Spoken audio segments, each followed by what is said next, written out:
Valerie Steele is our chief curator and director of the museum.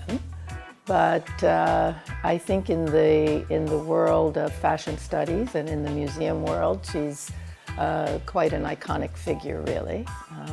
She has taken her research and her passion for the context of fashion and really created an area of study that people really do pursue. I was tremendously pleased when Susie Menkes described me as the Freud of fashion, because what she meant was that I was looking to try and find out what was behind fashion, what was it really about, the interpretation of dress.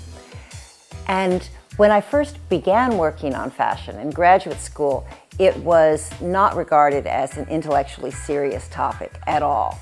This was back in the dark ages in the 1970s. One of the things that intrigued me about studying the corset was the fact that it was so controversial. People really hated the corset, and yet women wore corsets for 400 years.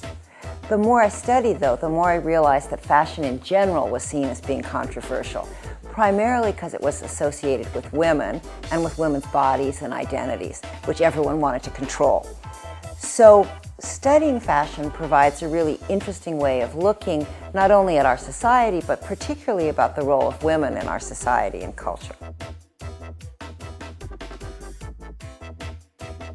Well, my favorite exhibition is always the next exhibition.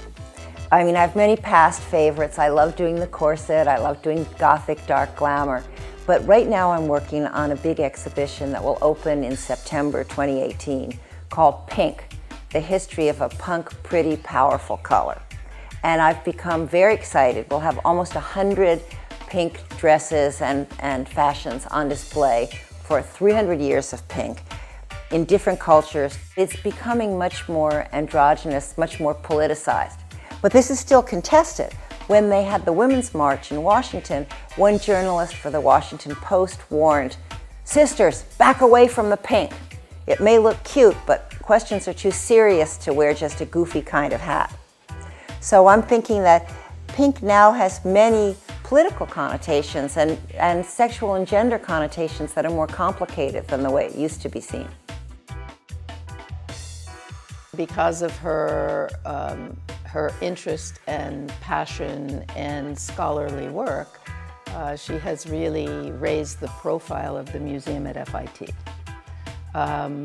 Beyond that, as she moves in the international circles that she does, because she is really viewed as an expert, it allows us to attract scholars from all over the world to come and speak to our audiences, either through our colloquia that Valerie does in fact run, or the symposia that we've been able to put together that has become more and more popular.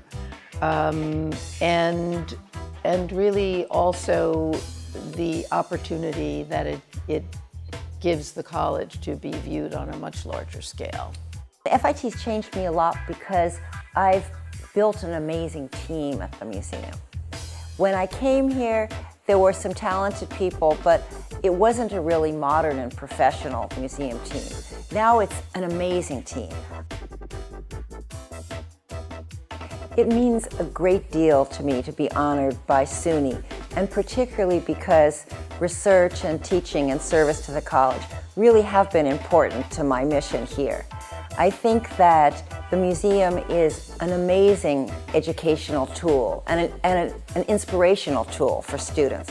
One of the nicest things an FIT student ever said to me was that sometimes she liked to come to the museum by herself and just sit in the exhibition and look around and remind herself why she wanted to come here in the first place, that it was a source of inspiration and pleasure. So I think that that's really gratifying. That ability to be able to communicate to people, because everybody believes him or herself capable of understanding fashion.